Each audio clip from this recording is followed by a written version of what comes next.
The day I watched my cousin Thaddeus tell my 78-year-old grandmother she wasn't welcome at Christmas dinner in her own home was the day something broke inside me. For 5 decades, Nana Eliza had poured her soul into creating magical holidays. For our family, her special rosemary bread, hand-knitted stockings for every new baby, and the way she transformed that old maple-floored Victorian into a wonderland that smelled of cinnamon and love. She'd given us everything, sacrificed endlessly, and now they were tossing her aside like yesterday's leftovers. What they didn't know was that I had discovered something in Nana's attic, something that would turn their greedy little world upside down. Sometimes, justice comes wrapped in unexpected packages, and I was about to deliver it right on their doorstep. Before we jump back in, tell us where you're tuning in from, and if this story touches you, make sure you're subscribed, because tomorrow I've saved something extra special for you. My name is Adelaide Thornwood, and I've always been the family. Disappointment. While my cousins pursued prestigious careers in medicine and law, I became a freelance photographer specializing in architectural preservation. Fascinating to me, but thoroughly unimpressive to my status-obsessed relatives. At family gatherings, I was the one whose accomplishments were glossed over in favor of cousin Thaddeus's latest promotion or his wife Vivienne's charity gala appearances. None of that ever bothered me much. I loved my work documenting America's vanishing historical buildings, and I cherished my independence. But what did bother me, what kept me awake at night, was watching how they treated Nana Eliza. Eliza Calloway grew up during the Depression in rural Vermont, the daughter of a schoolteacher and a carpenter. She married young, had 4 children, and was widowed by 35 when my grandfather's heart gave out one cold February morning. Left alone with little money and 4 small children, she turned her talent for cooking into a catering business that put all her children through college. The sprawling Victorian on Winterberry Lane had been her sanctuary, her workplace, and the center of our family universe. Every Christmas Eve for 50 years, 4 generations gathered beneath its gabled roof. Nana's golden turkey, her cranberry-orange, relish made from her mother's recipe, the steamed pudding that took 3 days to prepare. These weren't just dishes, they were threads connecting us through time. Even when I was living abroad, I'd fly halfway around the world rather than miss Christmas at Nana's. 3 years ago, Thaddeus and Vivienne suggested moving into the east wing of Nana's house. Both successful professionals in their 50s with grown children, they claimed they worried about Nana living alone. "It's a practical solution," Thaddeus had said in that reasonable tone he reserved for business negotiations. "The house is too much for her to maintain. We'll take care of everything, and she can enjoy her golden years without worries." Nana had seemed hesitant, but eventually agreed. I should have seen the warning signs. How quickly they renovated the east wing to their taste. How the antique furniture Nana treasured was gradually moved to the attic and replaced with Vivienne's.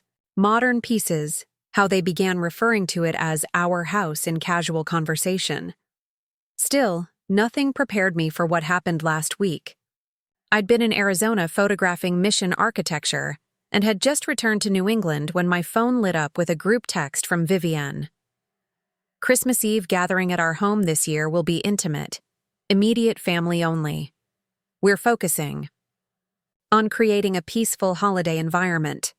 Details to follow for those included." I immediately called my cousin Imogen, Nana's oldest granddaughter, who confirmed she'd received the same message. "Adelaide, something's wrong," Imogen said, her voice tight with concern. "I spoke to Thaddeus yesterday about bringing Mom's new sweet potato casserole, and he said Nana won't be hosting Christmas this year because it's too much for her. But when I asked to speak to Nana directly, he said she was at a doctor's appointment." "That's strange," I replied, a knot forming in my stomach. "Nana never goes to doctors in December. She always says she's too busy preparing for Christmas." "Exactly. And get this.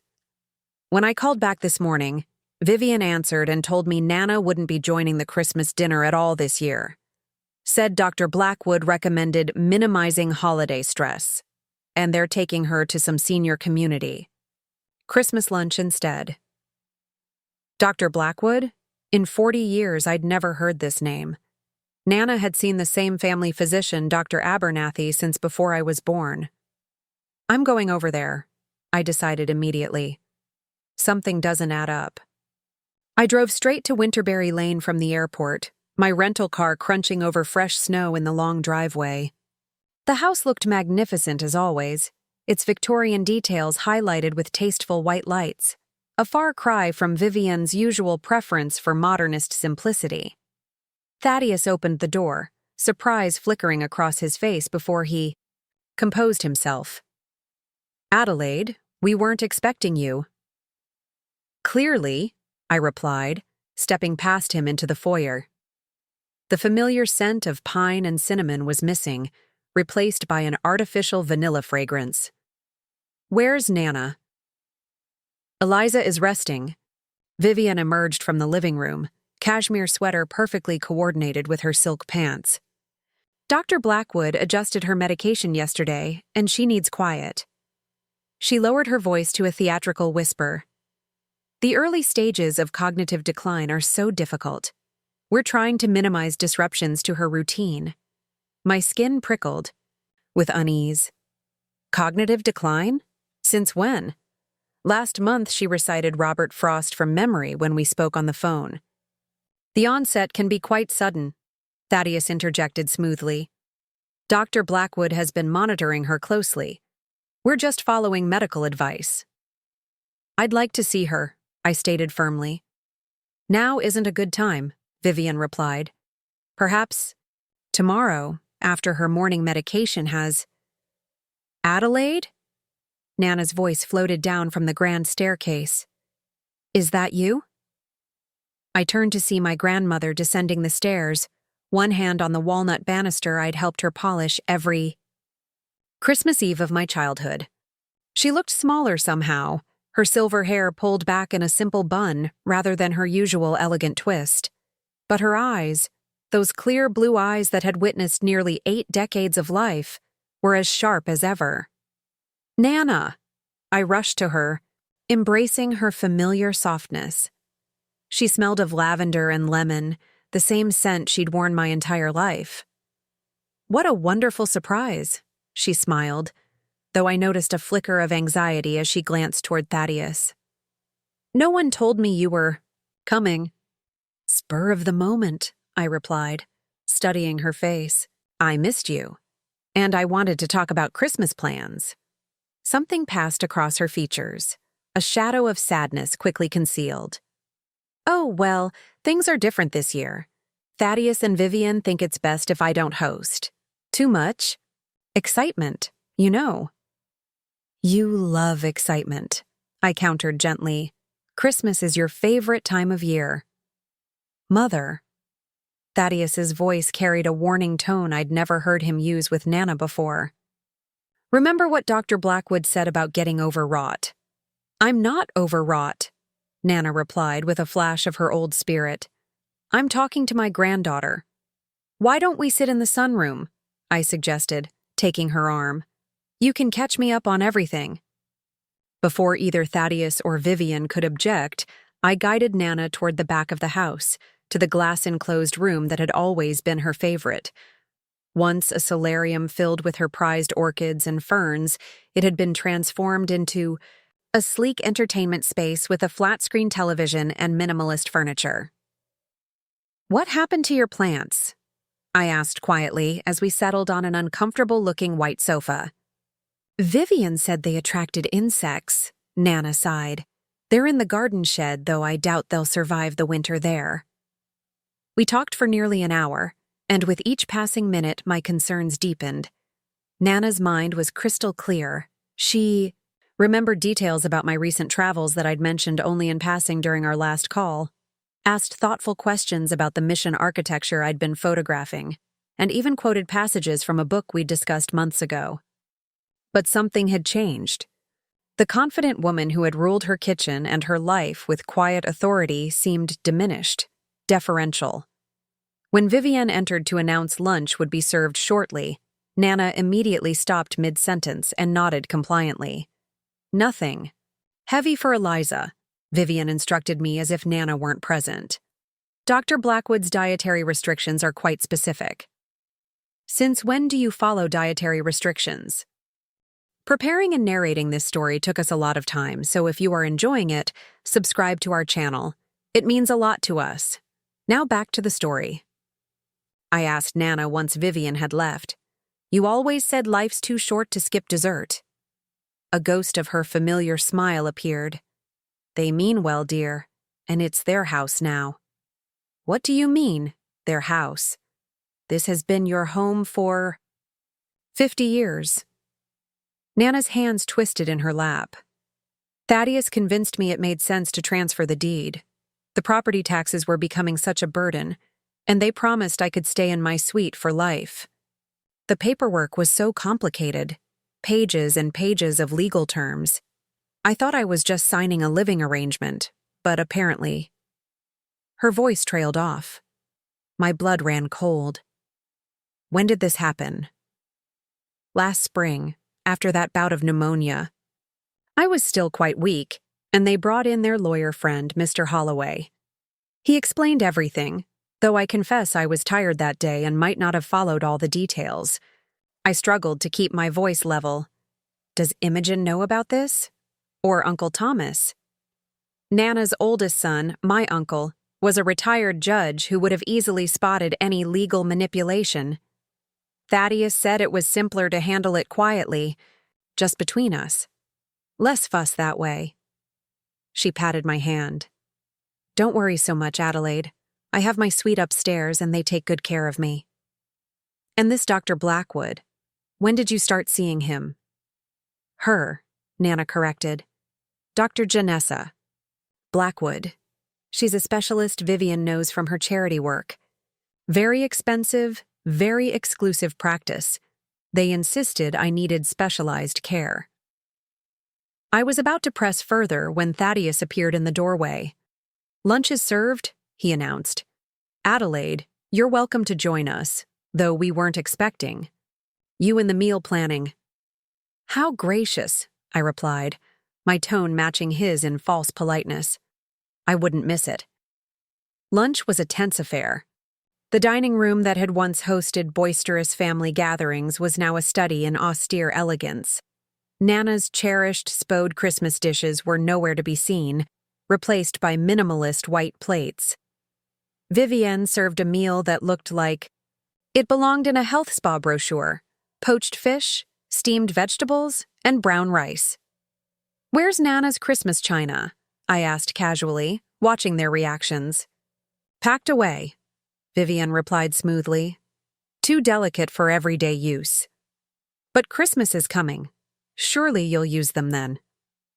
We're going with a more contemporary aesthetic this year, Thaddeus interjected.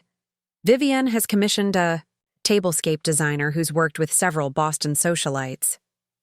Nana said nothing, poking at her unseasoned fish with diminished interest.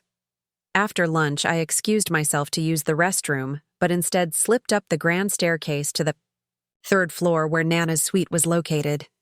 What I found broke my heart. The spacious rooms where she had once maintained a sitting area, bedroom, private bath, and small library had been reduced to a single bedroom and bath.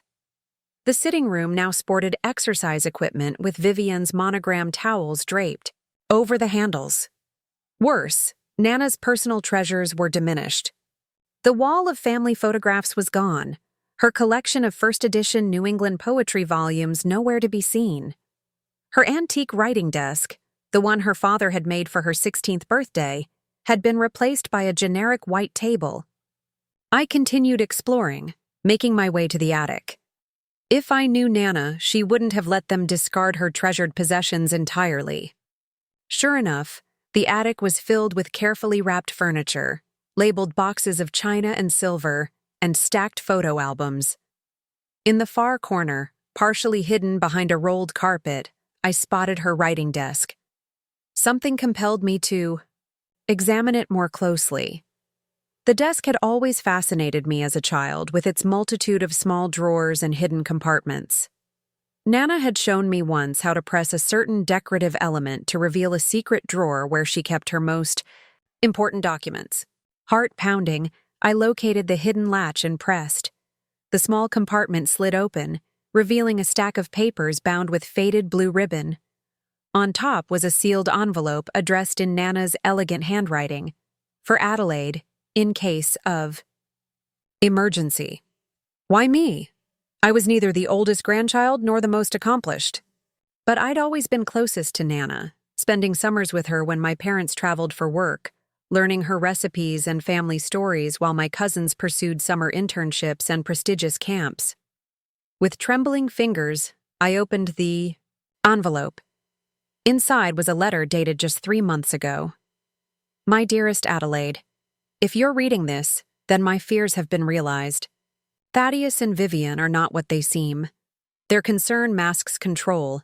Their care disguises calculation. When they moved in, I believed their intentions were good. But I've overheard conversations that chill me to the bone.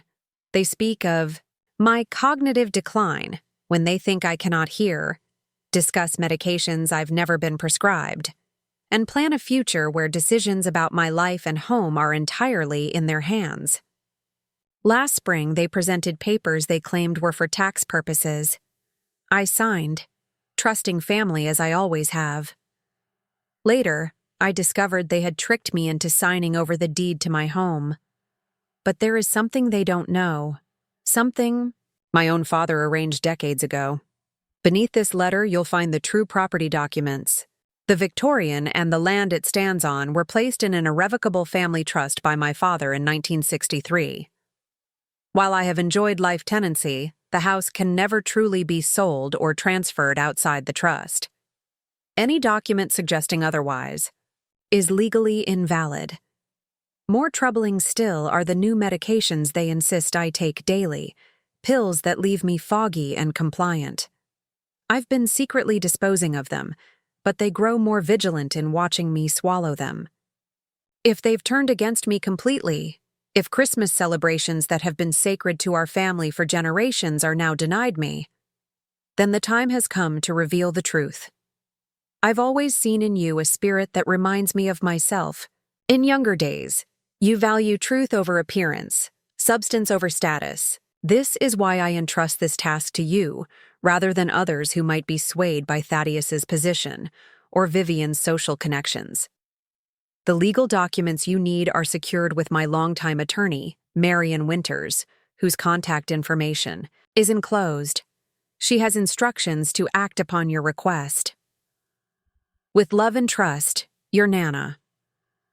Beneath the letter was a business card for Marian Winters, elder law specialist, and several folded documents that appeared to be trust paperwork from the 1960s.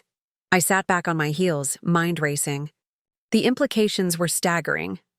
Not only had Thaddeus and Vivienne manipulated Nana into signing away her home under false pretenses, but they were potentially medicating her without proper cause, perhaps even to create the very symptoms they claimed to be treating. Adelaide, where are you? Vivienne's voice echoed up the stairwell. Quickly, I photographed each document with my phone, then carefully returned everything to the secret compartment except the attorney's business card, which I slipped into my pocket.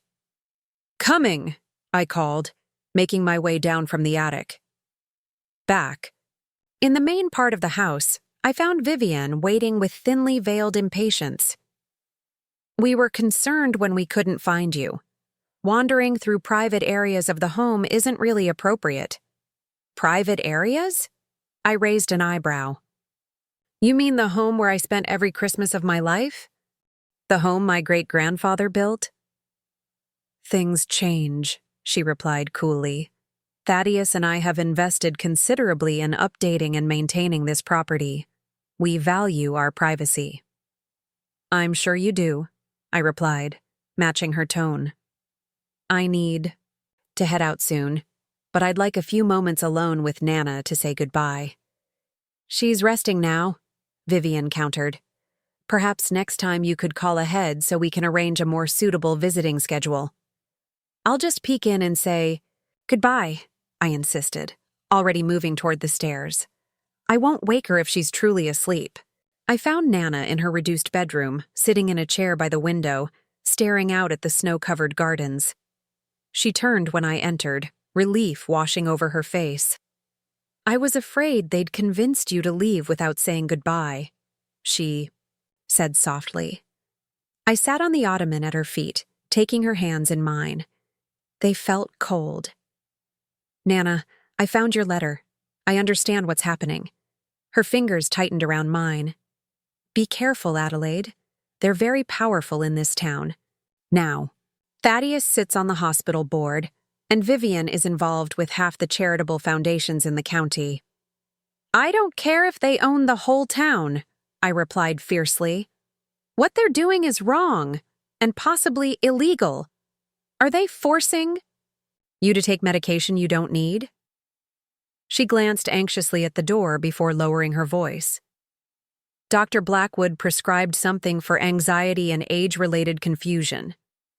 But Adelaide, I'm not confused. I'm not anxious. At least I wasn't.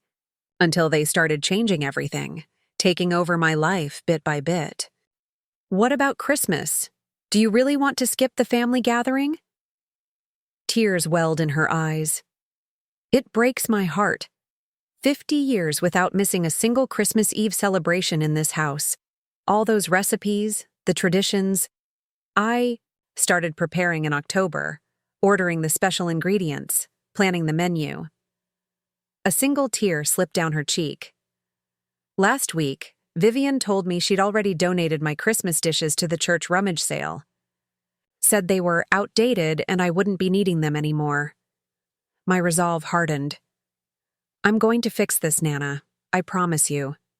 But I need a little time. Can you hold on for a few more days? And please, be careful with those medications." She straightened slightly, a hint of her old determination returning. "I've lived through worse than these two, my dear. Do what you need to do. I'll be waiting." As I prepared to leave, Thaddeus intercepted me in the foyer. "I hope you found everything." "Satisfactory," he said, his tone suggesting the opposite. "Actually, I have some concerns about Nana's care," I replied directly. "She doesn't seem like herself." His expression hardened. "Dr. Blackwood is a respected geriatric specialist. Eliza's condition is being properly managed." "Her condition?" "The woman recites poetry from memory and recalls details from conversations months ago." "What exactly is wrong with her, according to this doctor?" "Early-stage dementia presents in complex ways," he replied dismissively. "Laypeople often don't recognize the symptoms. I'd like to speak with Dr. Blackwood directly." "Patient." "Confidentiality would prevent any meaningful discussion," he countered smoothly. "But rest assured, we are following medical guidance to the letter. And the Christmas celebration, why exclude Nana from her own tradition?" His smile didn't reach his eyes. "The holiday excitement is too stimulating in her condition. Dr. Blackwood specifically recommended a quiet, controlled environment. And the rest of the family? The cousins? The great-grandchildren? Why exclude them as well?" "We're prioritizing Eliza's needs over sentimentality," he replied. "Now, if you'll excuse me, I have a conference call scheduled." As he opened the front door in clear dismissal, I turned back to him. "One more thing, Thaddeus. When exactly did Nana sign over the house to you?"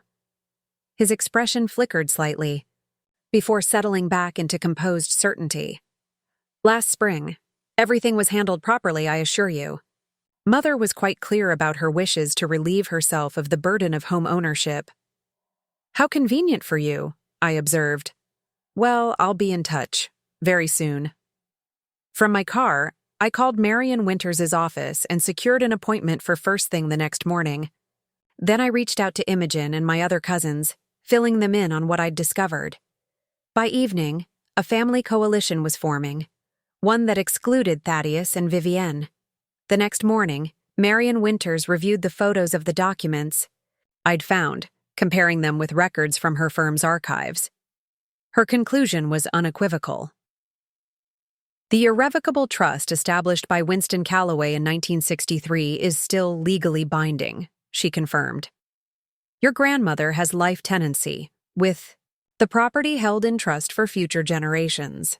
Any deed transfer signed by her alone would be invalid since she doesn't hold transferable title to the property.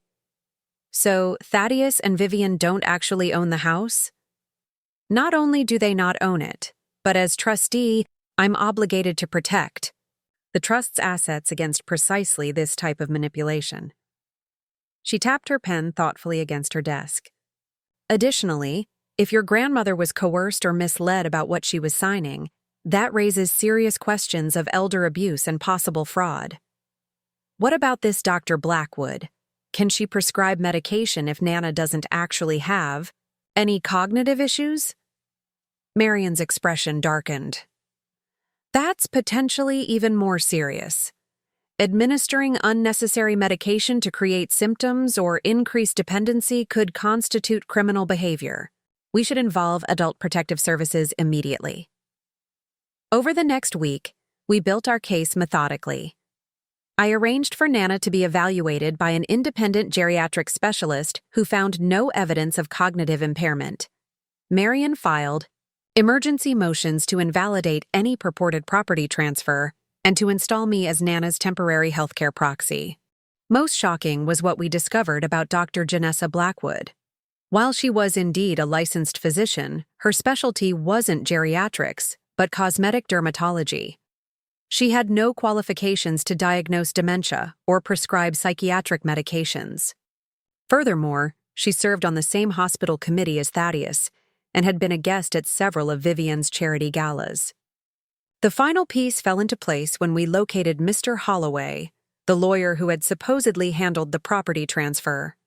Far from being a real estate attorney, he was a junior associate at Thaddeus's firm whose primary experience was in corporate contract law.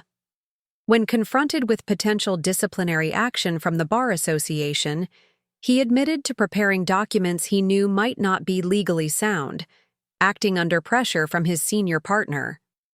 On December 23rd, exactly 2 days before Christmas, we made our move. Armed with court orders, trust documents, and accompanied by Adult Protective Services representatives, Marion and I returned to the Victorian on Winterberry Lane. Vivienne opened the door, her usual composure faltering at the sight of official badges. What is the meaning of this? We're here to see Eliza Calloway, the APS officer stated firmly. We have concerns about her welfare. This is absurd, Thaddeus appeared behind his wife. My mother is receiving excellent care. From a cosmetic dermatologist posing as a geriatric specialist, I countered. That's an interesting definition of excellent. His face paled. You've been interfering in matters that don't concern you. Actually, Marion stepped forward, presenting the court documents. As counsel for the Calloway Family Trust, these matters very much concern us. This house was never yours to claim, Thaddeus. Your grandmother couldn't transfer ownership. Even if she wanted to, which, as we've established, she didn't. The APS officers moved past them to locate Nana while Marion continued explaining the legal ramifications of their actions. I followed, finding Nana in her room, already packing a small suitcase. You came, she said simply, eyes bright with unshed tears. I knew you would. Of course I did. I embraced her, feeling her familiar softness. We're taking you home. She looked confused. But this is home. No, I smiled. Your real home. The lake house in Vermont where you grew up. Imogen is already there, airing it out and stocking the pantry. The whole family is gathering there for Christmas. Everyone except Thaddeus and Vivienne, of course. But my things, my Christmas dishes, the decorations, already rescued from the attic and on their way to Vermont. And wait until you see what else we found. I grinned. Remember those handwritten recipe books your mother kept? The ones with all the holiday traditions?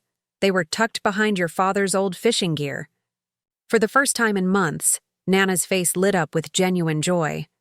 "My mother's recipes! Oh, Adelaide, you have no idea what that means to me." As we descended the stairs, Thaddeus was in the midst of a blustering legal threat. "File countersuit for defamation and interference. I have connections throughout the legal system in this county." "Which is precisely why the case has been referred to the state level," Marian replied calmly. "And given the evidence of potential medication tampering, you might want to focus on finding criminal defense representation rather than planning countersuits." Nana stepped forward, facing her son with quiet dignity. "Thaddeus, I loved you enough to believe you when you said you wanted to take care of me. I trusted you because you were my child. That trust was sacred." For a moment, regret flickered across his face, but Vivienne stepped between them. "This is ridiculous. We've done nothing wrong. Everything we did was for your own good, Eliza." "No," Nana replied firmly. "It was for your good, for your social standing, your convenience, your desire to possess what wasn't yours to take, and that is why you will not be welcome in my home, any of my homes, until you can understand the difference." The Victorian on Winterberry Lane remained in the trust, eventually becoming a historic landmark and museum celebrating New England craftsmanship and architecture.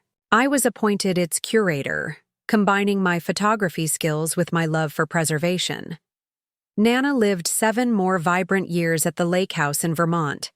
She resumed hosting Christmas celebrations there, teaching great-grandchildren how to make her special rosemary bread and cranberry relish. Her mind remained sharp until the very end. Thaddeus and Vivienne faced both civil and criminal charges related to elder abuse and attempted fraud. The scandal effectively ended his legal career and her social aspirations. They eventually relocated to Arizona, where they lived in a modest condominium, a far cry from the Victorian mansion they had so desperately tried to claim. The most valuable lesson I learned from this experience wasn't about legal documents or trust arrangements, but about the nature of family itself. True family isn't defined by blood or legal documents, but by love, respect, and the sacred trust we place in one another. Every Christmas Eve, as I help prepare Nana's traditional feast, now hosted at my own home, I remember her words from that final confrontation. Trust is sacred. In honoring her recipes, her traditions, and her spirit, we keep that sacred trust alive for generations to come. I spent that night in a nearby hotel, unable to sleep as my mind raced with everything I'd learned. The image of Nana Eliza sitting in that reduced bedroom, stripped of her treasures and dignity, haunted me. By dawn, I'd formulated a plan. If Thaddeus and Vivienne were medicating my grandmother without proper cause and had fraudulently obtained her house, I needed proof. Definitive, irrefutable evidence that would stand up to their inevitable legal challenges. The business card for Marian Winters felt heavy in my pocket. First thing in the morning, I called her office and explained the situation as succinctly as possible. "This is deeply concerning," Marian said after I'd finished. Her voice was measured but resolute. "If what you're describing is accurate, we're potentially looking at elder abuse, fraud, and unauthorized medical treatment. I can see you today at 11. Marian's office was housed in a converted Victorian not unlike Nana's, though this one had been meticulously restored to serve as professional space. The attorney herself surprised me. I'd expected someone older, perhaps contemporaneous with Nana, but Marian Winters appeared to be in her early 40s, with close-cropped silver hair and penetrating green eyes. "I've known your grandmother for 15 years, she explained, gesturing for me to take a seat in her book-lined office. "Eliza consulted me after your grandfather passed away to ensure her affairs were in order. She's one of the most astute, sharp-minded clients I've ever had." I showed her the photos I'd taken of the documents from the secret compartment in Nana's desk, explaining how I'd found them. Marian studied them carefully, her expression growing increasingly grave. "This changes everything," she said finally. "The irrevocable trust established by Winston Calloway, your great-grandfather, means the house cannot be legally transferred the way Thaddeus claims." "So the documents they had Nana sign are invalid?" "Potentially worse than invalid," Marianne replied, reaching for her phone. "They would constitute attempted fraud if Thaddeus and Vivienne knew about the trust's existence. Give me a moment." She spoke quietly to someone on her staff, requesting archived files from the 1960s. While we waited, I filled her in on more details: the mysterious Dr. Blackwood, the medication that left Nana foggy and compliant, the systematic dismantling of her authority and dignity within her own home. Marian took meticulous notes, occasionally asking clarifying questions. When her assistant arrived with a leather portfolio containing yellowed documents, she compared them carefully with the photos on my phone. "The trust is intact," she confirmed. "Winston Calloway established it in 1963 specifically to protect the family home for future generations. Your grandmother has life tenancy, but the house itself is held in trust. No deed transfer signed solely by her would be valid." "So what happens now?" "First, we need to establish your grandmother's current mental capacity. If she's being improperly medicated, that needs to stop immediately. I'll file an emergency petition for a geriatric evaluation by an independent physician." "Thaddeus sits on the hospital board," I warned. "He has connections throughout the medical community." Marian nodded grimly. "Then we'll bring in someone from out of county, a specialist with impeccable credentials who can't be influenced by local politics. Next, we need to investigate this Dr. Blackwood. A physician prescribing unnecessary medication potentially constitutes criminal behavior." For the next several hours, we developed a strategy. Marian would handle the legal aspects, filing motions to invalidate any purported property transfer, and seeking temporary guardianship for Nana if necessary. My task was to gather information about Dr. Blackwood, about the lawyer who had drawn up the fraudulent deed transfer, and most importantly, documentation of Nana's actual condition versus what was being claimed. As I prepared to leave, Marian asked, "Do you have somewhere safe to stay? If Thaddeus realizes what we're doing, things could get uncomfortable." "I'm at the Millbrook Inn for now," I replied. "I doubt they'll look for me there." "Good. And Adelaide," she added, her expression softening slightly. "Your grandmother chose well when she left that letter for you. Not everyone would have the courage to challenge someone as powerful as your cousin." I thought about the family dynamics that had shaped my life, how Thaddeus had always been the golden child, destined for greatness, while I was the dreamer, the artist, forever falling short of family expectations. "Someone had to stand up for her," I said simply. My first stop after leaving Marian's office was the county records department. The clerk, a harried-looking woman named Bethany, seemed suspicious of my request to see recent property transfers for the Winterberry Lane address but couldn't legally refuse. While waiting for her to retrieve the files, I struck up a conversation with an elderly gentleman who was researching historical property boundaries. "Winterberry Lane?" he repeated when I mentioned the address. "That's the old Calloway place, isn't it? Beautiful Victorian, been in the same family for generations." "That's right," I confirmed, surprised. "You know it?" He chuckled. "I've been in the surveying business for 50 years, young lady. I know every significant property in 3 counties. Did some work for Winston Calloway back in '63 when he set up that family trust of his. Smart man. Wanted to make sure the house stayed in the family, no matter what." My pulse quickened. "You surveyed the property for the trust?" "Had to establish the exact boundaries for the legal documentation. Winston was particular about including the entire parcel, right down to the old oak at the north corner." He peered at me over his reading glasses. "You're not one of Eliza's grandchildren, are you? You have the look." "I am," I admitted. "Adelaide Thornwood." Ah, the photographer, he exclaimed. Eliza shows me your work whenever I stop by. Those architectural studies you did of the covered bridges, magnificent eye for detail. The fact that Nana had been proudly sharing my work warmed my heart and strengthened my resolve. Mr. Caldwell, Jasper Caldwell. Mr. Caldwell, would you be willing to make a statement about your knowledge of the trust? It could be important.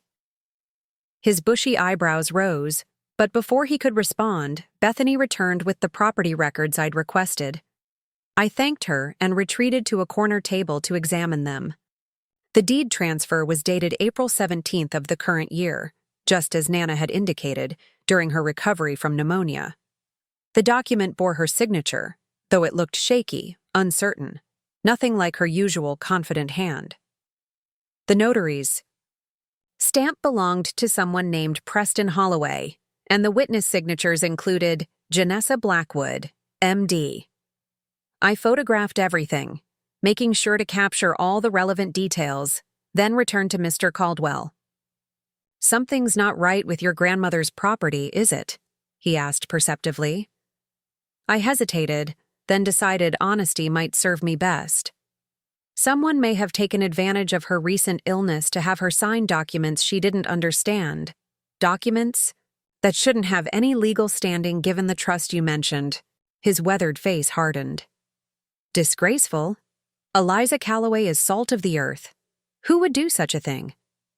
Would you be willing to provide a statement about your knowledge of the trust?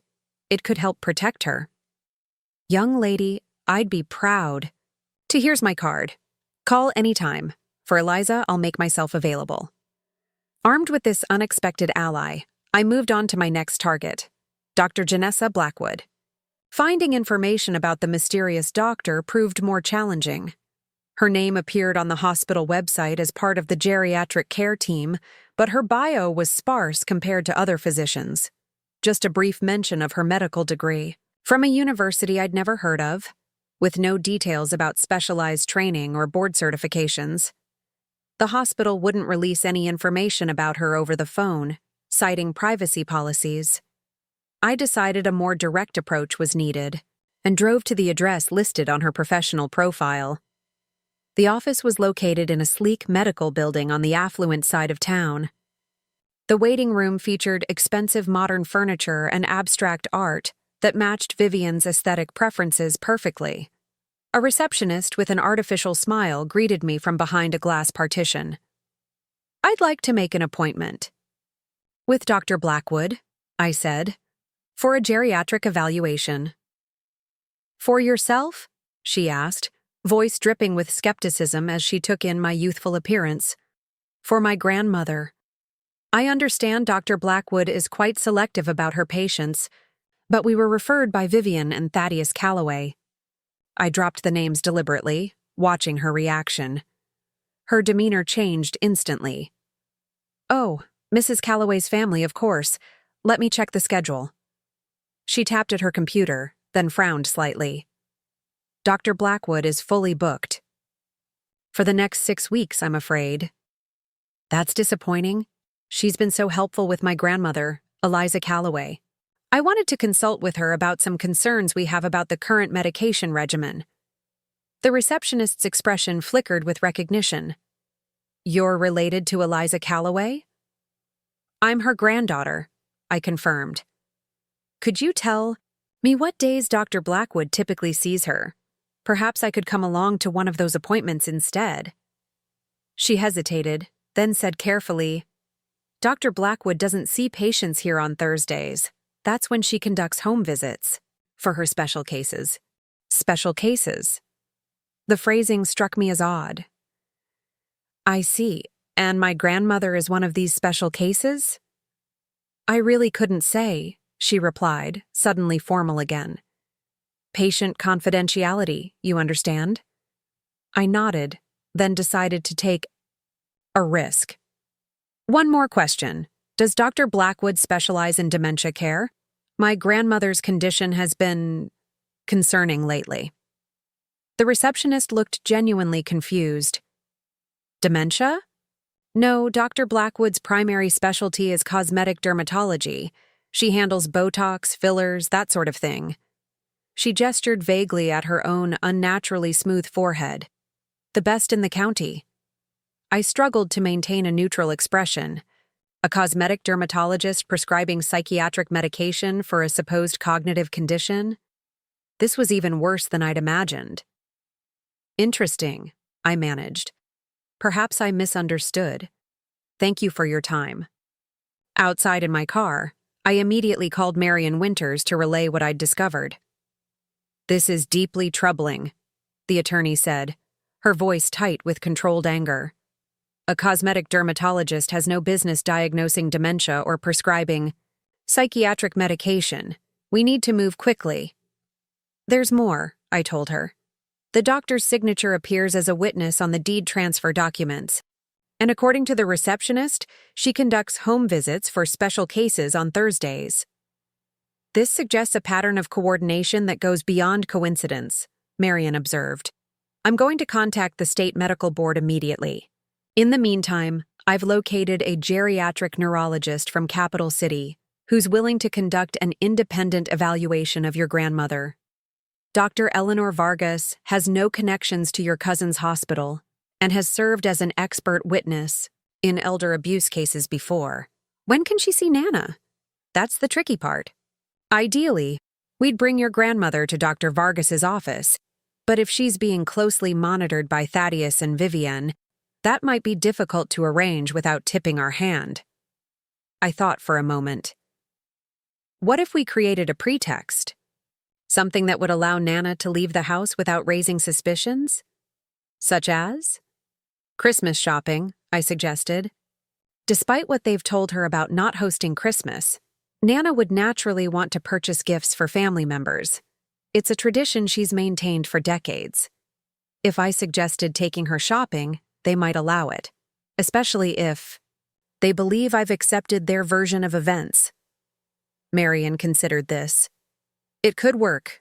Dr. Vargas could meet us at my office afterward. The evaluation wouldn't take more than an hour or so. I'll make the arrangements with Nana. When? Can Dr. Vargas be available? Tomorrow afternoon would be best. And Adelaide, she added. Be careful. People who are willing to go this far to control an elderly relative's assets might not respond well to interference. I spent the rest of the day researching the third piece of our puzzle. Preston Holloway, the notary who had witnessed the fraudulent deed transfer. His name was easy enough to trace. He was a junior associate at Thaddeus's law firm, just 2 years out of law school. A social media search revealed a nervous-looking young man with thinning hair and an eager-to-please expression. His professional profile boasted about his corporate contract work, but mentioned nothing about real estate law or elder care. Hardly the appropriate background for handling a complex property transfer involving an elderly client. More telling were several photos of him at firm events, standing awkwardly at the periphery of groups centered around Thaddeus. In one image from the firm's holiday party 6 months ago, Preston was visibly starstruck as Thaddeus clapped a hand on his shoulder. The caption read, "Honored to be mentored by the best in the business." Career goals, Legal Eagle. The picture painted was clear, a young, impressionable attorney desperate for approval from his powerful superior, exactly the type of person who might be persuaded to overlook ethical concerns just this once for the sake of his career. The next morning, I called Nana's house, half expecting Thaddeus or Vivienne to intercept the call. To my surprise, Nana herself answered. "Adelaide, I was hoping you'd call. Are you still in town?" Her voice sounded stronger than it had during my visit, more like her old self. "I am," I confirmed. "Actually, I was wondering if you'd like to go Christmas shopping this afternoon. I haven't started buying gifts yet, and I could use your expert advice." "Oh," she hesitated, and I could hear the conflicted emotions in that single syllable. "Well, I'm not hosting Christmas this year, as you know. Thaddeus and Vivienne think it's too much excitement for me. But you'll still want to give gifts, won't you? It's always been your favorite part of the holiday." "Of course," she replied, her voice warming. I've been making lists in my head for weeks, but Vivienne has been too busy to take me shopping. Then it's settled. I'll pick you up at 2 o'clock. We can go to Harrington's department store like we always do, and maybe stop for hot chocolate. Afterward. That sounds lovely, dear. I'll have to check with... I heard muffled voices in the background. Then Vivienne came on the line. Adelaide? What's this about taking Eliza shopping? I kept my tone light, deliberately casual. Just a little Christmas shopping expedition. Nana always helps me pick out the perfect gifts for everyone. I thought she might enjoy getting out of the house for a few hours. Dr. Blackwood has advised against too much stimulation, Vivienne replied coolly. The crowded stores, the noise, it could trigger confusion. We'll keep it low-key, I promised. Just Harrington's, which Nana knows well, and maybe the bookshop. 2 hours, tops. Surely that's not too taxing. There was a pause, and I could almost hear Vivienne calculating the optics of refusing such a reasonable request, especially after my unexpected visit had already raised questions about Nana's care. Well, she said finally, I suppose a short outing might be acceptable, but she needs to take her medication before you leave, and I expect her back by 4:30 for her evening dose. Of course, I agreed, trying not to react to the mention of the unnecessary medication. 2 o'clock, then? When I arrived at the house, Nana was waiting in the foyer, dressed in her favorite winter coat, a deep burgundy wool that she'd had for years and still kept in immaculate condition. A silk scarf in complementary tones was draped elegantly around her neck, and she wore her pearl earrings, small touches of her former stylishness that Thaddeus and Vivienne hadn't managed to erase. Vivienne hovered nearby, her expression a forced mixture of concern and condescension. Remember, nothing too strenuous, she instructed me as if I were a teenage babysitter rather than a woman in my 30s. Eliza tires easily these days. Nana said nothing, but I noticed the slight tightening of her mouth at Vivienne's tone. We'll be careful, I assured her, helping Nana into her gloves. Ready, Nana? More than ready, dear. As soon as we were in my car and out of sight of the house, Nana's posture changed. She sat up straighter, her eyes brighter, her movements more decisive. Adelaide, you have no idea how good it feels to be out of that house, she said fervently. I've become a prisoner in my own home. You seem much more yourself than when I visited, I observed, navigating through the tree-lined streets of the old neighborhood. I stopped taking those pills, she confided in a low voice. After you left, I started hiding them under my tongue and disposing of them later. My mind feels clearer already. Nana, what exactly did Dr. Blackwood tell you about these medications? Her brow furrowed. She said they were to prevent anxiety and confusion. That at my age, cognitive decline was inevitable, and these would ease the transition. She shook her head dismissively. Nonsense, of course. I've never had trouble with my memory, and the only anxiety I've experienced lately is due to Thaddeus and Vivienne's controlling behavior. Have you ever seen Dr. Blackwood in a proper medical office? Had any cognitive tests? No, she only comes to the house, usually when Vivienne is present. She asks a few cursory questions, takes my blood, pressure, and writes prescriptions. Nana's gaze sharpened. Why do you ask? I considered how much to reveal, and decided Nana deserved the full truth. Because Dr. Blackwood isn't a geriatric specialist. Her primary practice is cosmetic dermatology, Botox injections and facial fillers. Nana's eyes widened in shock, then narrowed in anger. Are you certain? I visited her office yesterday. The receptionist confirmed it. So she's been prescribing psychiatric medication without appropriate qualifications? Nana's voice was steady, but I could see the hurt and betrayal in her eyes. And Thaddeus and Vivienne knew? It appears so, I said gently. There's more, Nana. The house, that paperwork you signed last spring, it was invalid. The property has been in an irrevocable family trust since 1963 when your father established it. You couldn't transfer ownership even if you wanted to. She was silent for a long moment, processing this information. When she spoke again, her voice was steel beneath silk. Take me to see Marion Winters immediately. If what you're saying is true, we have much more important business than Christmas shopping. That's actually where we were headed, I admitted. Marion has arranged for a legitimate geriatric neurologist to evaluate you, someone with no connection to Thaddeus or the local hospital. Are you willing? More than willing, Nana replied grimly. It's time to reclaim what's mine. Dr. Eleanor Vargas was waiting at Marion's office when we arrived. A tall woman with salt and pepper hair pulled back in a neat bun. She greeted Nana with professional respect rather than the condescending tone that had become so familiar from Thaddeus and Vivienne.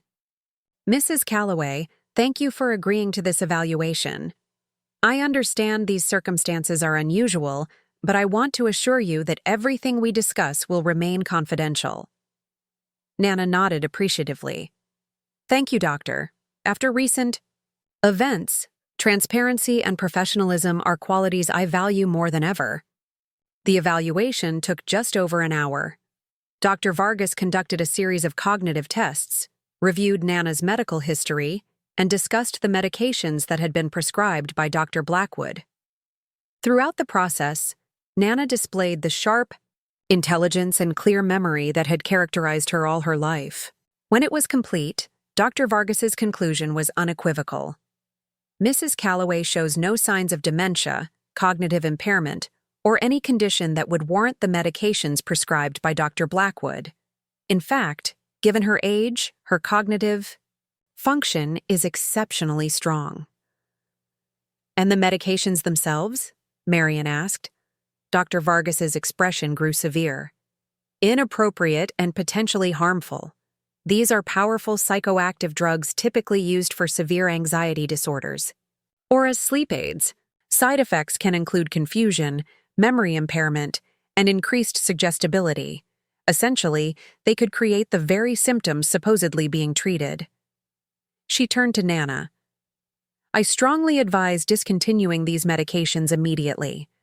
I already have, Nana informed her with a hint of satisfaction. Good, Dr. Vargas nodded. I'll prepare a comprehensive report documenting my findings.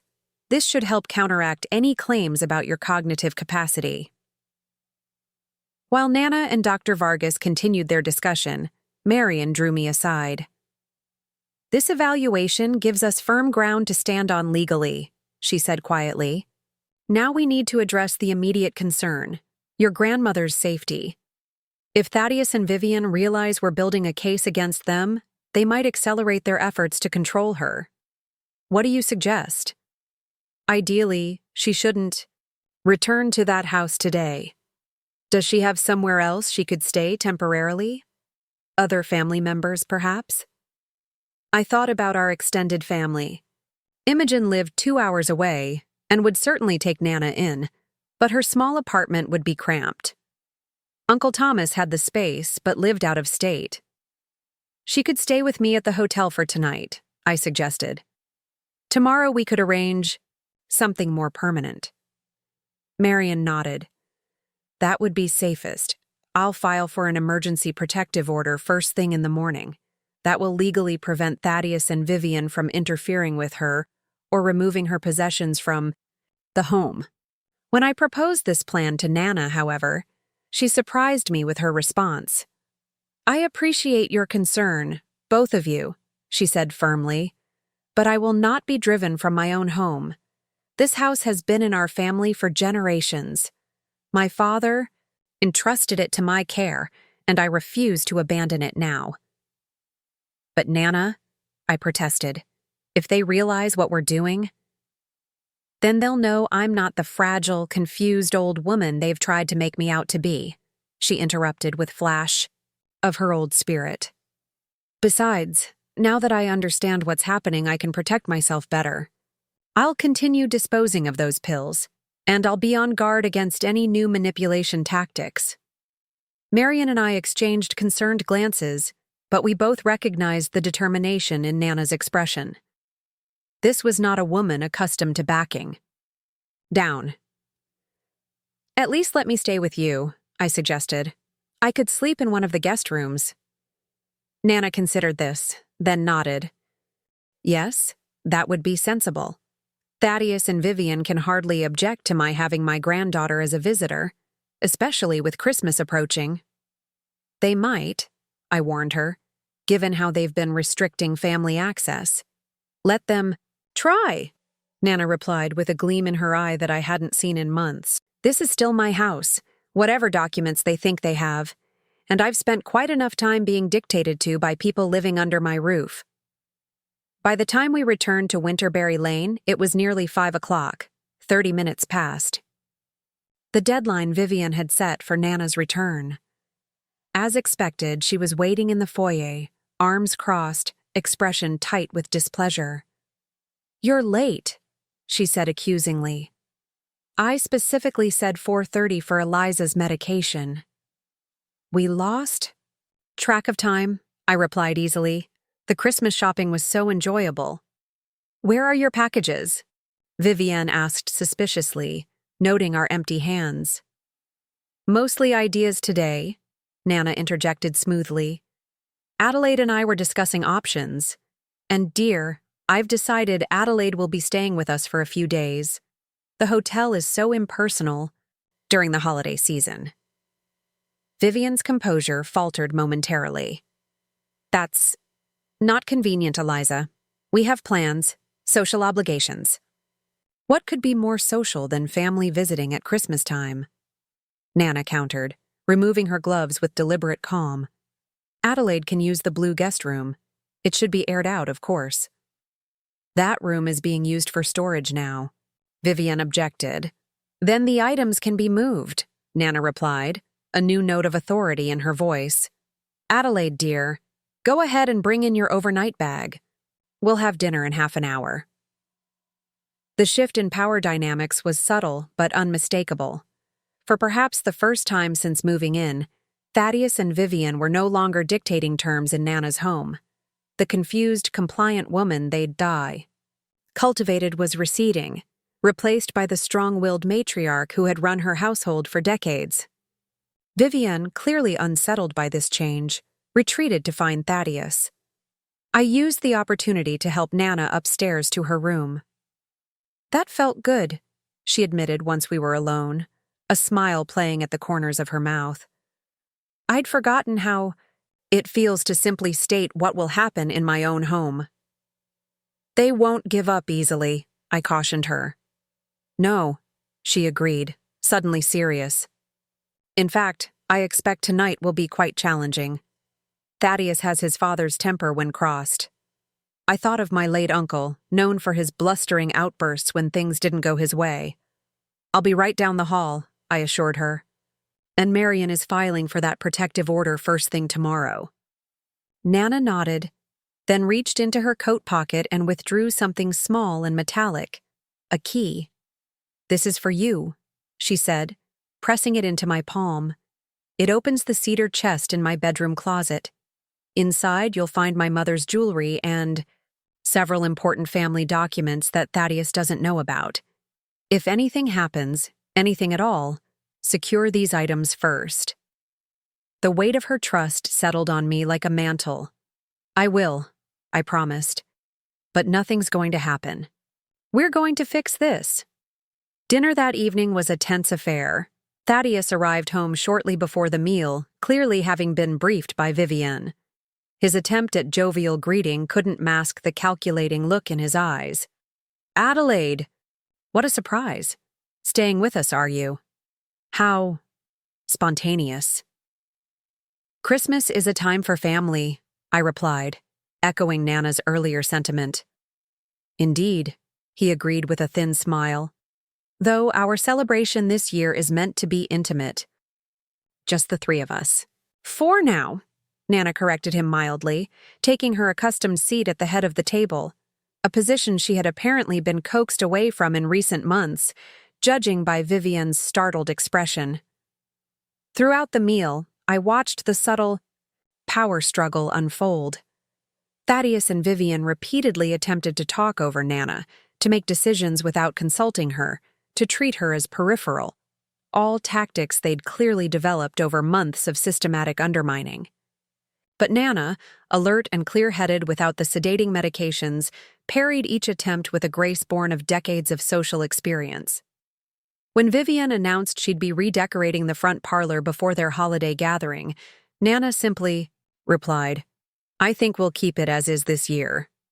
The antique furnishings showcase the room's proportions so beautifully, don't you agree?" When Thaddeus mentioned that Dr. Blackwood recommended simplifying Mother's routine, Nana responded, "How thoughtful. Please let Janessa know I won't be requiring her services any longer. I've decided to return to Dr. Abernathy's care." Each exchange ended with Thaddeus or Vivienne retreating, regrouping, then trying a different approach. By dessert, their frustration was palpable. Finally, Thaddeus put down his coffee cup with deliberate precision. "Mother, may I speak with you privately for a moment?" "Anything you wish to say can be shared at the table," Nana replied serenely. "We're all family here." His jaw tightened. "Very well. I'm concerned about your medication compliance. Vivienne tells me you were late returning this afternoon and missed your 4:30 dose." "Yes," Nana agreed. "About that, I've decided to discontinue Dr. Blackwood's prescriptions." "They don't agree with me." Vivienne gasped audibly. "Eliza, you can't just stop taking prescribed medication. That could be dangerous." "More dangerous than taking powerful psychiatric drugs prescribed by a dermatologist?" I interjected, unable to contain myself any longer. The silence that followed was deafening. Thaddeus's face flushed dark red, while Vivienne's drained of color. "I don't know what you think you know," Thaddeus began, his voice dangerously quiet. "But Dr. Blackwood is a highly qualified physician who specializes in Botox and facial fillers," I finished for him. "Yes, we're aware. Just as we're aware that the deed transfer you orchestrated last spring has no legal standing due to the irrevocable family trust established by great-grandfather Winston in 1963. The truth hung in the air between us like a thundercloud about to break." Thaddeus and Vivienne exchanged glances, a silent communication passing between them. "Adelaide," Thaddeus said finally, his attorney's composure reasserting itself, "you're clearly confused about some legal matters that are frankly beyond your expertise. Perhaps we should continue this discussion when you're better informed." "I am well informed," I replied steadily. "So is Marion Winters, who will be filing several motions with the court tomorrow morning. So is Dr. Eleanor Vargas, who conducted a thorough geriatric evaluation of Nana this afternoon and found her cognitive function to be exceptional." Vivienne's hand flew to her throat. "You took her to another doctor? Without consulting us? Without her medical records?" "I made that decision myself," Nana interjected firmly. "As is my right. I am not incompetent, incapacitated, or confused, despite your best efforts to make me appear so." Thaddeus pushed back from the table abruptly, his chair scraping against the hardwood floor. "This is ridiculous. Mother, you've been experiencing episodes of confusion for months. One evaluation from a doctor who doesn't know your history proves nothing." "On the contrary," I countered, "it proves everything. Especially when combined with the fact that the medications you've been insisting she take are known to cause confusion and memory impairment as side effects." For a moment, I thought Thaddeus might lose his composure completely. His face contorted with barely suppressed rage, and his hands clenched into fists at his sides. But decades of professional training prevailed, and when he spoke again, his ouch voice was controlled, if icy. "Mother, I think it's best if Adelaide leaves.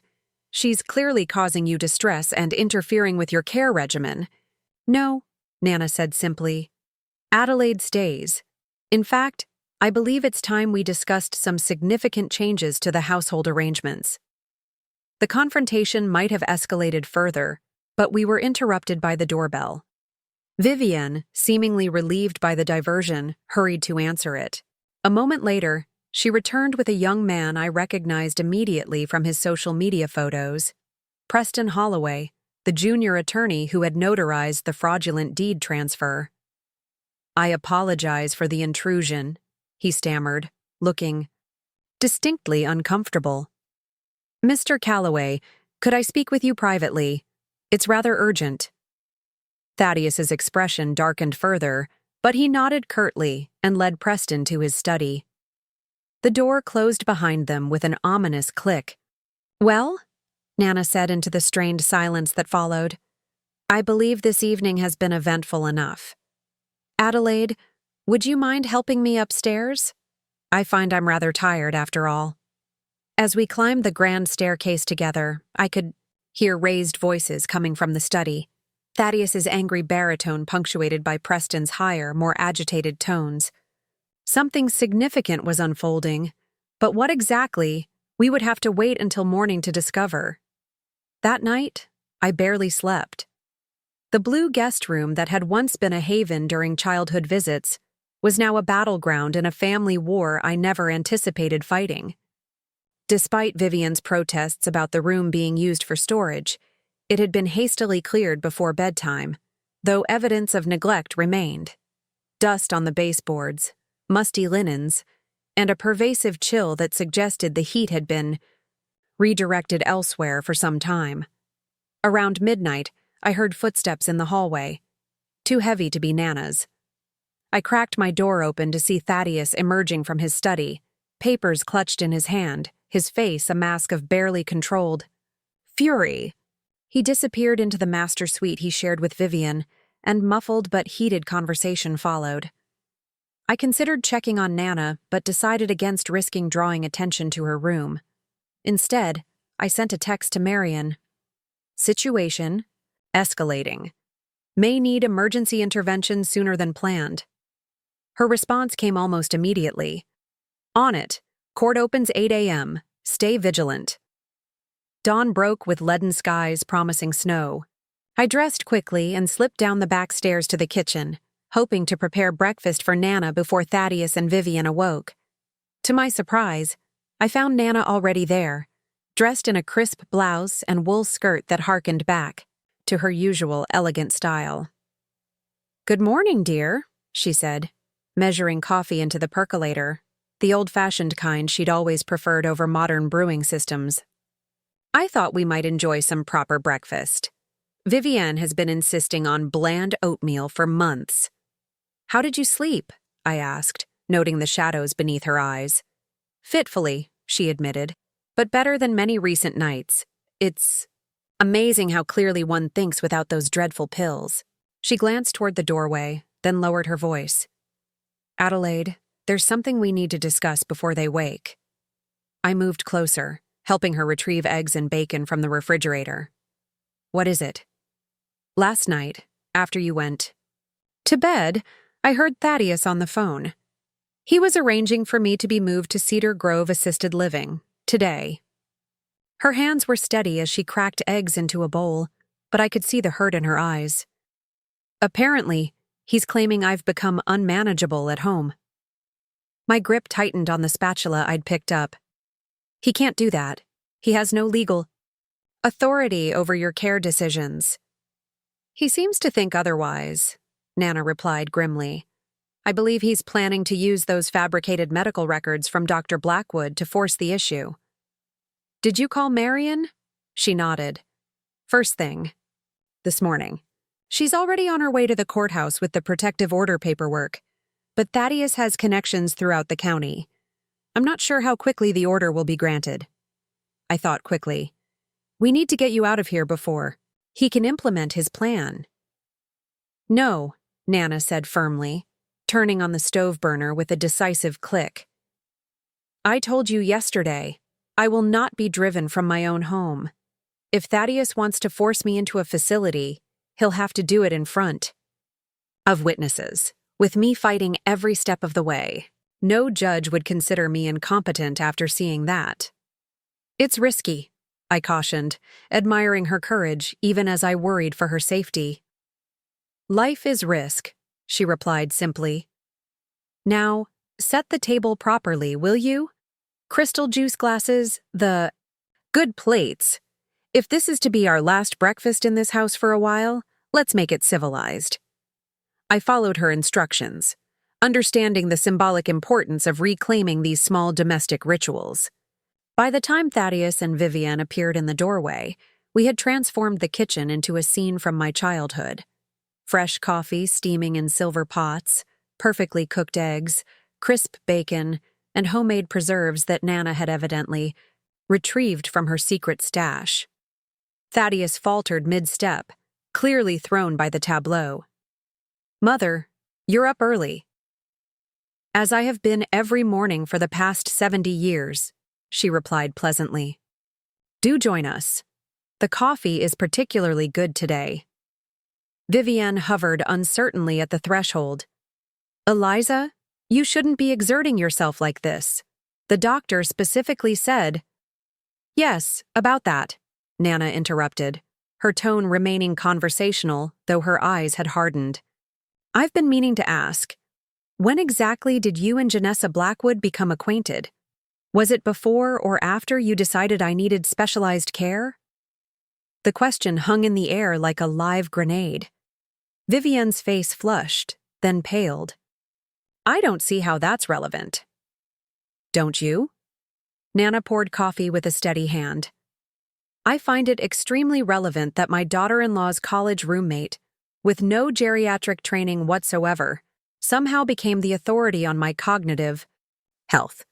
I nearly choked on my coffee. College roommate? Indeed, Nana confirmed. I found Vivienne's old yearbook in the attic yesterday while looking for my Christmas decorations. Quite illuminating. Janessa and Vivienne, co-captains of the tennis team, roommates for 3 years. She slid a plate of toast toward Thaddeus. Butter? Or would you prefer to continue pretending we don't all know exactly what's been happening here? Thaddeus ignored the toast, his attorney's composure slipping. Mother, I think you're becoming agitated. This kind of paranoid connecting of dots is exactly what concerns us about your condition. Gaslighting doesn't become you, Thaddeus, Nana replied evenly. I taught you better than that. The doorbell rang, cutting through the tension. Vivienne moved to answer it, perhaps grateful for the escape, but Nana raised a hand. Adelaide? We'll get it. It's likely for me. I hurried to the front door, hoping to find Marian with the protective order in hand. Instead, I was confronted by 2 unfamiliar men in dark overcoats.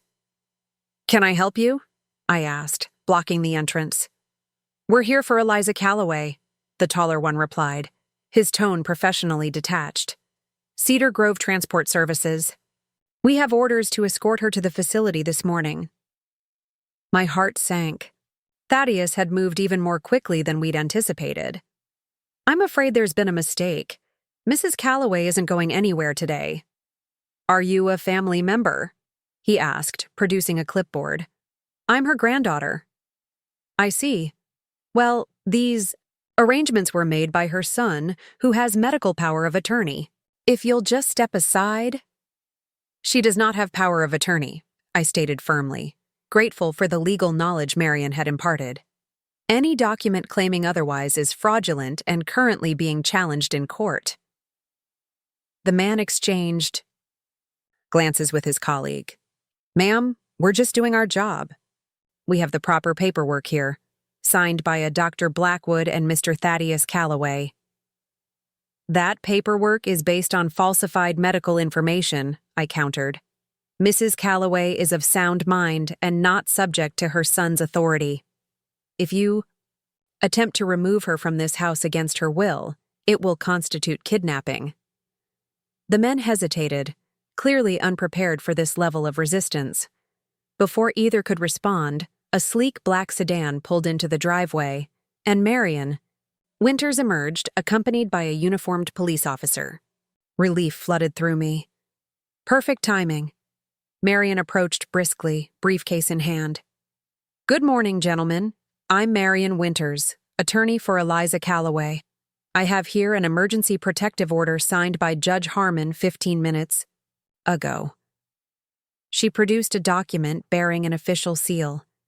It explicitly prohibits removing Mrs. Calloway from her home or interfering with her autonomy in any way. The officer stepped forward.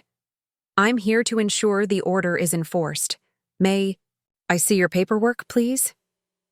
The transport workers surrendered their clipboard, looking increasingly uncomfortable.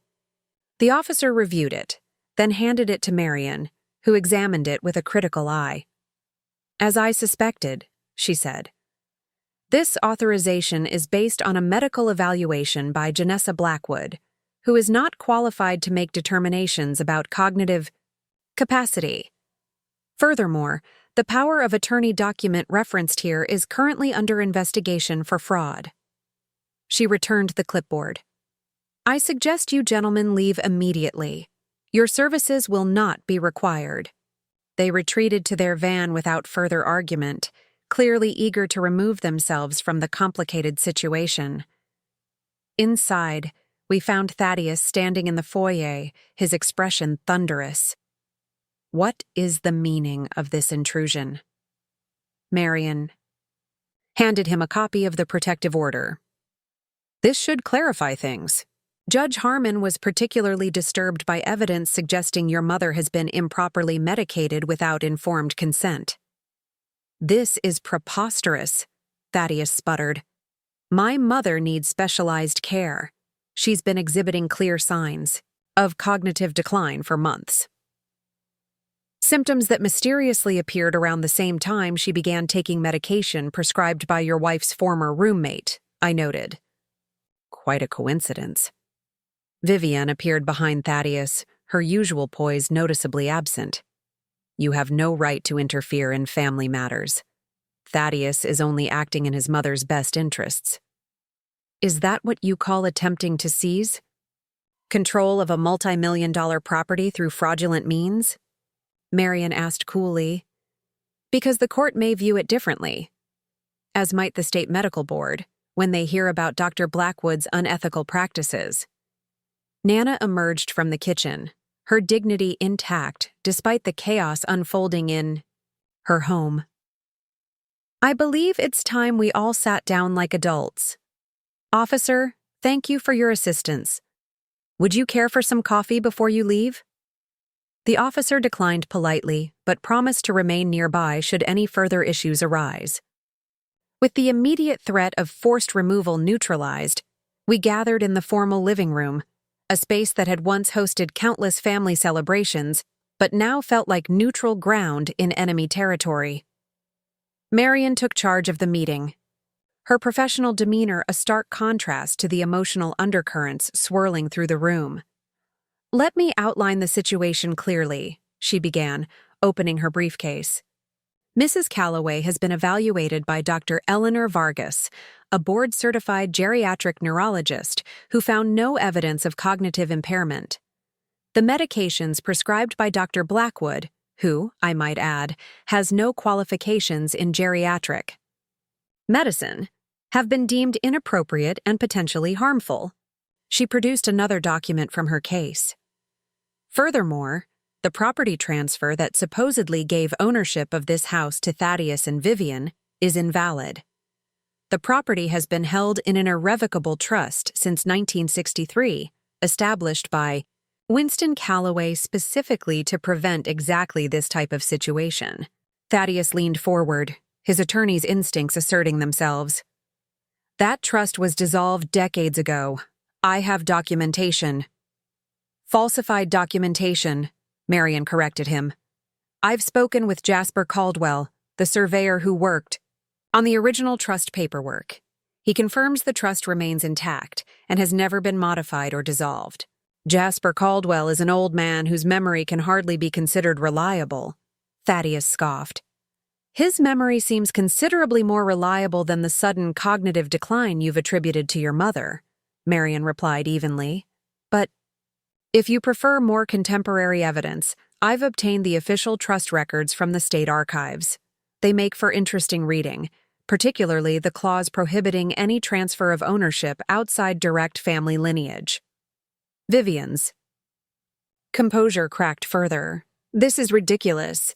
We've invested thousands in renovations, maintenance, property taxes, while living here rent-free," Nana pointed out quietly, "in a home valued at over $2 million in the current market."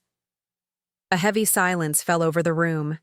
The extent of what Thaddeus and Vivienne had attempted, and how close they had come to succeeding, was beginning to sink in for all of us.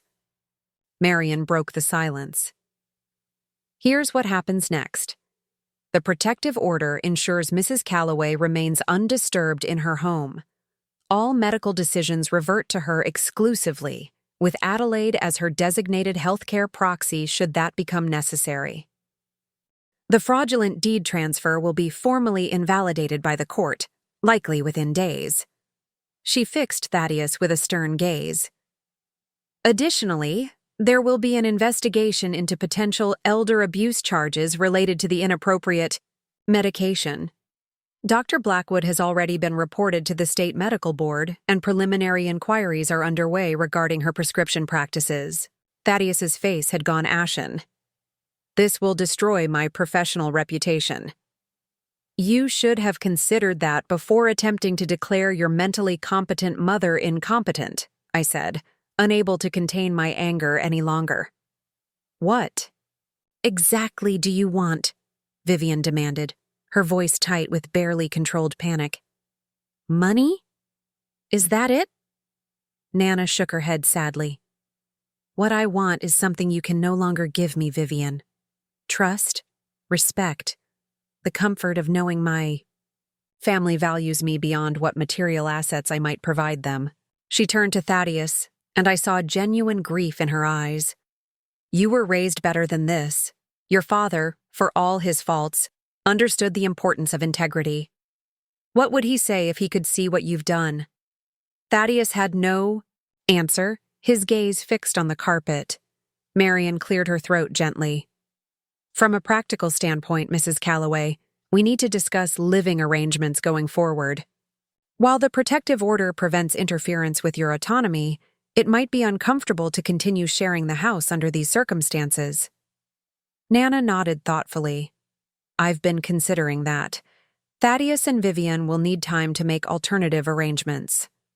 They may remain in the East Wing for a period not exceeding 30 days. She glanced at her son, her expression firm but not unkind. "After that, I expect the property to be vacated in the same condition it was in when you arrived 3 years ago." "You're evicting us?" Vivienne's voice rose incredulously. "After everything we've done for you?" "Everything you've done to me," Nana corrected her quietly. "And yes, I am terminating our living arrangement. The trust gives me that authority as primary beneficiary during my lifetime." Thaddeus finally spoke, his voice hollow. "Where are we supposed to go on such short notice?" "You own a condominium in the city," Nana reminded him. "The one you purchased as an investment property last year. I believe it's currently between tenants." The fact that she knew about this property, one Thaddeus had apparently never mentioned to her, seemed to surprise him. For a moment, I glimpsed the formidable woman my grandmother had always been, beneath the vulnerable exterior Thaddeus and Vivienne had tried to exploit. "There's one more matter to address," Marian said, producing a final document from her briefcase. "Mr. Preston Holloway came to my office early this morning with some concerning information. He has provided a sworn statement regarding his role in the deed transfer and has agreed to cooperate fully with any investigation." Thaddeus's head snapped up. "That little—" "I would advise against completing that sentence," Marian interrupted smoothly. "Mr. Holloway's cooperation may be the only thing standing between you and far more serious legal consequences." The meeting concluded shortly thereafter, with Thaddeus and Vivienne retreating to their wing of the house in stony silence. Marian promised to return the following day with additional paperwork and updates on the legal proceedings. When we were finally alone, Nana sank into her favorite armchair, one of the few pieces of her original furniture that remained in the main living areas. "Are you all right?" I asked, concerned by the fatigue evident in her face. "Tired," she admitted, "but strangely energized as well. It's been a long time since I stood up for myself that way." "You were magnificent," I told her sincerely. She smiled faintly. "It wasn't just me. Without you, Adelaide, I might have spent my remaining years in a fog of unnecessary medication, watching my home and autonomy slip away piece by piece." "You would have fought back eventually," I assured her. "You're too strong not to." "Perhaps," she said thoughtfully. "But it's so insidious, the way they did it. Small steps, each one seemingly reasonable in isolation. Convincing me I was becoming forgetful when it was the medication causing the confusion. Gradually restricting my activities, for my own good. Separating me from other family members who might have noticed what was happening." She shook her head sadly. "By the time I realized the full extent of their manipulation, I was already isolated and doubting my own perceptions." The rest of the day passed in an uneasy truce. Thaddeus and Vivienne remained sequestered in their wing, occasionally emerging, only to collect mail or make coffee before disappearing again. Nana and I used the opportunity to begin restoring her home to its former state. We started with her bedroom, retrieving personal items from the attic. Photographs, books, the antique quilt her grandmother had made. Each recovered treasure seemed to strengthen her, to restore a piece of the identity that had been systematically stripped away. In the late afternoon, as we were sorting through boxes of Christmas decorations that had been relegated to storage, I noticed Nana becoming pensive, her hands lingering on a hand-blown glass ornament. "What is it?" I asked gently. "I was just thinking about Christmas," she said. "For 50 years, this house has been where our family gathers. Even through divorces, disagreements, all the complexities of family life. Christmas Eve brought everyone together." She looked up at me, her blue eyes troubled. "I don't want to lose that tradition because of what's happened." I understood her concern. The protective order and impending legal actions had secured her home and autonomy, but at the cost of a profound family fracture. What would holidays look like going forward? Who would choose sides? How many relatives even knew? What had been happening? "We won't lose it," I promised her. "The family gathering is about you, your love, your traditions, not about Thaddeus and Vivienne." "But it's only a week until Christmas Eve," she pointed out practically. "The house is in disarray, half my cooking equipment has been packed away, and I haven't even started planning the menu." She glanced around at the boxes surrounding us. "And then there's the decorating. It usually takes days to prepare properly." A plan began forming in my mind. What if we had help? The family has always pitched in for Christmas preparations. Why should this year be any different? Nana looked skeptical. Who would come?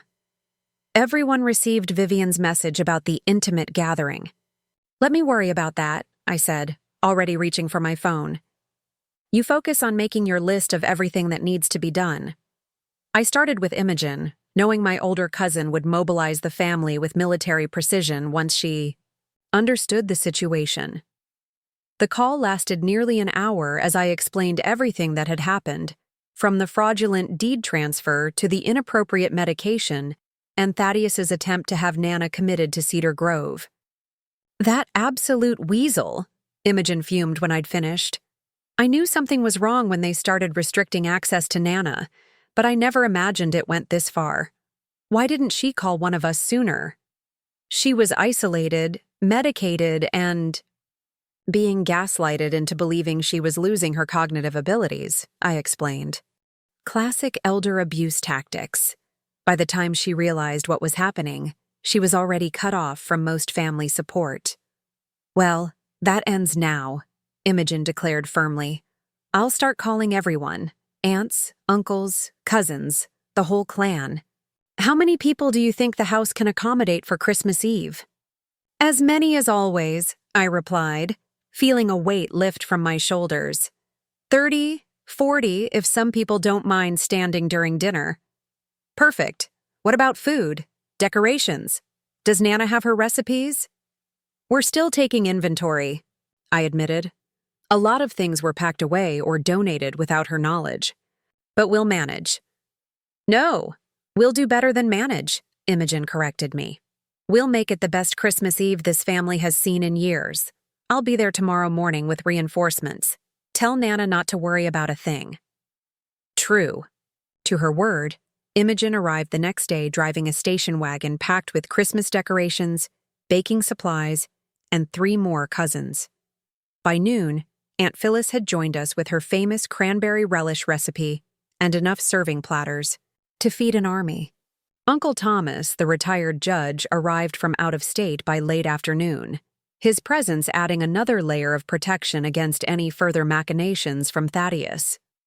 The house came alive with activity, Christmas music playing in every room, the scent of cinnamon and cloves filling the air, boxes of ornaments and garlands being unpacked and arranged. I noticed Thaddeus watching silently from the doorway of his wing at one point, his expression unreadable, before he retreated back into isolation. That evening, Marion returned with news. The medical board has suspended Dr. Blackwood's license pending investigation, she reported. And the district attorney is reviewing whether to pursue criminal charges against both her and Thaddeus. Criminal charges? Nana looked distressed despite everything that had happened. He's still my son, Marion. I understand, Marion replied gently. And the decision will ultimately be yours regarding whether to press charges. But what they did, particularly the medication aspect, crosses into potentially criminal territory. The DA believes it's important to establish consequences, if only to protect others from similar exploitation. The conversation was interrupted by the arrival of more family members, second cousins I hadn't seen in years, great-nieces and nephews who had grown inches since last Christmas, even distant relatives who normally only made it to holiday gatherings every few years. Word had spread throughout the extended family, and they were coming not just for Christmas, but to show support for Nana. By the 3rd day, the transformation was complete. The house gleamed with polished silver and crystal. Evergreen garlands draped the staircases, and the scent of Nana's traditional cookies perfumed the air.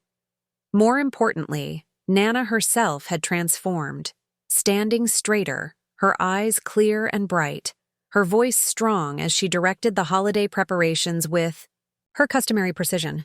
Thaddeus and Vivienne remained conspicuously absent from these activities, appearing only briefly to collect mail or necessities before retreating to their increasingly isolated wing. The contrast between the warmth and life filling the rest of the house and the cold silence emanating from their quarters couldn't have been more stark. On the morning of December 23rd, 2 days before Christmas Eve, I was helping Nana inventory her serving pieces when we heard the sound of luggage being wheeled across the marble foyer. We emerged from the dining room to find Thaddeus and Vivienne, dressed for travel, suitcases packed and waiting by the door. "You're leaving?" Nana asked, surprise evident in her voice. Thaddeus nodded stiffly. "The condominium is available. We've decided it's best to relocate immediately rather than wait for the 30-day period." "I see." Nana's expression remained neutral, though I could sense her conflicted emotions. Despite everything, he was still her son. "Will you be returning?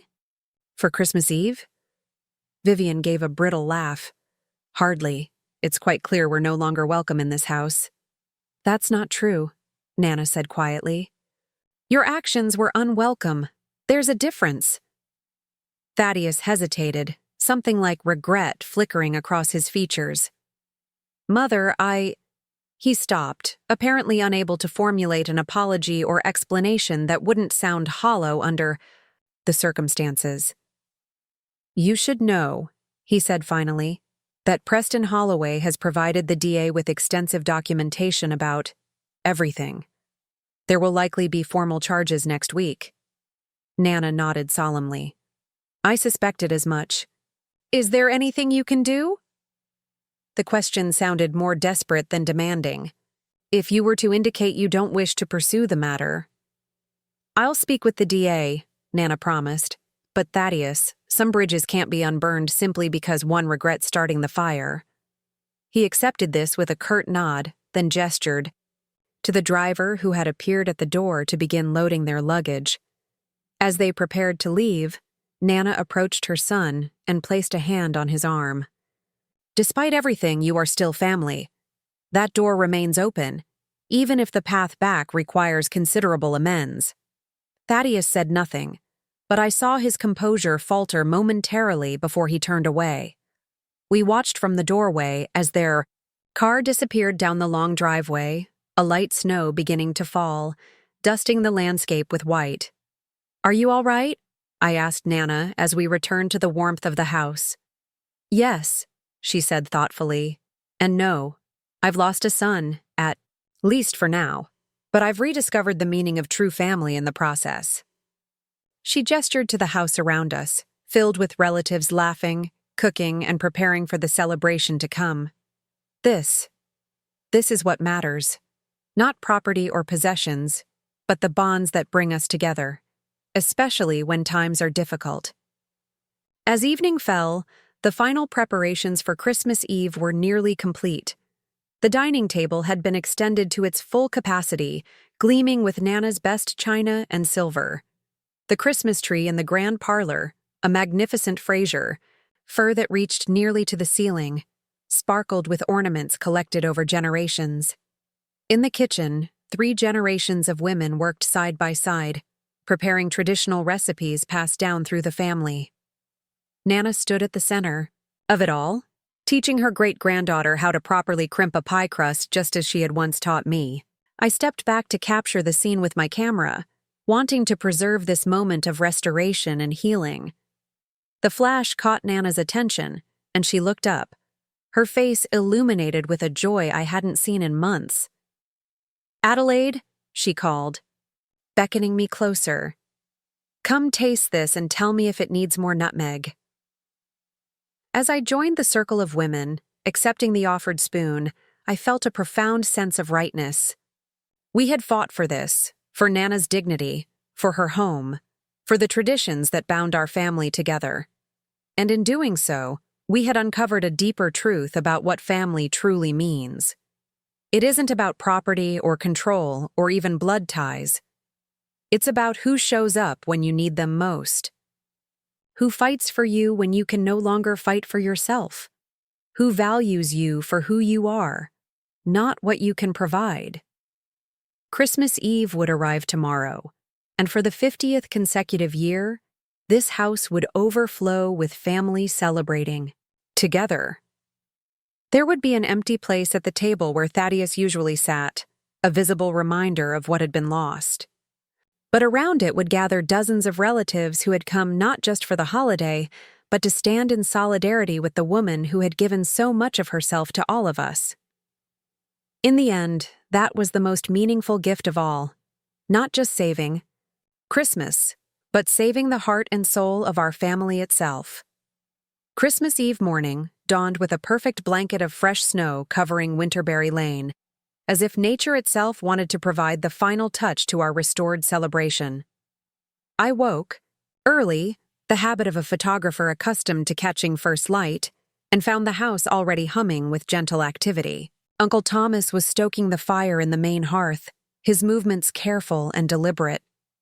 Cousin Imogen was arranging evergreen sprigs among the crystal candle holders on the dining table. And in the kitchen, Nana was already at work, her hands moving with practiced precision as she prepared her famous cinnamon rolls, a Christmas morning tradition for as long as anyone could remember. "You're up early," I observed, pouring myself coffee from the percolator. "I thought we agreed you'd rest this morning." "Couldn't sleep," Nana admitted, though her eyes were bright and clear. "Too many thoughts swirling. Besides, these need to rise properly." She gestured to the dough she was kneading with flour-dusted hands. I watched her work, struck by how different she seemed from the diminished woman I'd found just a week ago. as if she'd shed years along. With Thaddeus and Vivienne's influence, the transformation wasn't just in her demeanor, but in physical details. Her posture was straighter, her movements more confident, her voice steadier. "Any word from Thaddeus?" I asked carefully. She shook her head. "No, and I don't expect any today. He was always proud, even as a child. Too proud sometimes." She punched down the dough with perhaps more force than necessary. "I spoke with Marion yesterday about the potential charges. She believes the district attorney might be willing to accept a plea arrangement that includes restitution and community service rather than jail time, given the circumstances." "Is that what you want?" Nana considered the question seriously, her hands never pausing in their rhythmic work. "What I want is complicated, Adelaide. Justice without destruction, accountability without permanent estrangement." She glanced up at me. "He's still my son, despite everything. I can hold both truths at once, that what he did was unconscionable, and that I still love him." Her wisdom struck me anew. Even in the wake of such profound betrayal, she maintained the capacity for nuance, for complexity of feeling that transcended simple categories of villain and victim. "Do you think he and Vivienne will ever understand what they did wrong?" I wondered. "Vivienne? Perhaps not. Her moral compass has always pointed to whatever benefits Vivienne," Nana replied with uncharacteristic sharpness. "But Thaddeus, there's still something in him that knows better." I saw it in his eyes when they left. Regret, shame, not just for being caught, but for having fallen so far from the values he was raised with. The morning unfolded in a carefully choreographed dance of preparation, relatives arriving with dishes and decorations, children being assigned simple tasks to keep them occupied and included, last-minute grocery runs for forgotten items. By noon, delicious aromas filled every corner of the house, and the dining table had been expanded to its full glory, with all 3 leaves inserted. I was helping arrange the antique crystal salt cellars when Marion Winters arrived, brushing snow from her coat in the entryway. "I hope I'm not intruding on family time," she said, accepting my offer to take her coat. "I wanted to stop by with some updates for your grandmother." "You're hardly intruding," I assured her. "Nana considers you part of this celebration now. In fact, I believe you're already factored into the seating arrangement." Marion looked genuinely touched by this inclusion. "That's very kind. It's been some years since I've experienced a proper family Christmas Eve." I led her to the library, where Nana was taking a rare moment of rest beside the window, watching the continuing snowfall with a cup of tea in hand. "Marion, I'm so glad you could come." Nana brightened at the sight of her attorney. "Do sit down. Would you like some tea? Or perhaps something stronger? The occasion certainly warrants it." "Tea would be lovely," Marion replied, settling into the armchair opposite. "I have some news I thought you should hear right away." I moved to leave them in privacy, but Nana gestured for me to stay. "Whatever it is, Adelaide should hear it too. She's been my rock through all of this." Marion nodded and opened her briefcase. "I've received word from the district attorney's office.